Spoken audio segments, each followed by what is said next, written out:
Mabilis na kumilos ang mga operatiba ng pulisya sa Bicol matapos nilang mailigtas ang 4 na individual mula sa tangkang human trafficking sa Piuduran Port, Barangay 4, Piuduran, Albay nitong Setyembre taong kasalukuyan. Ang mga biktima ay naakit umano ng mga huwad na pangako ng trabaho sa ibang lugar ngunit agad na napigilan ang kanilang pagbiyahe.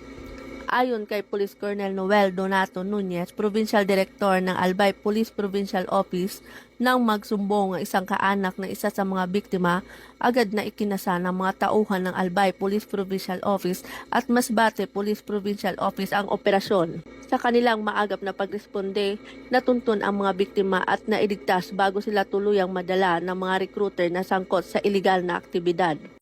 Sa kasalukuyan, ang mga biktima ay nasa pangangalaga ng mga otoridad at sumasailalim sa debriefing at kaukulang tulong mula sa mga ahensya ng pamahalaan.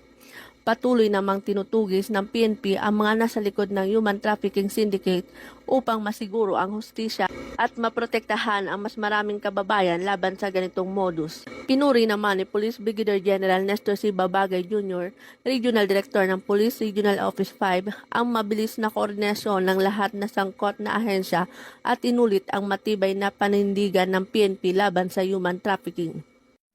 Mula dito sa Bicol Region, ako po inyong PNN Correspondent, Police Corporal Dr. Charis T. Casasos, alagad ng batas tagataguyod ng Balitang Pulis.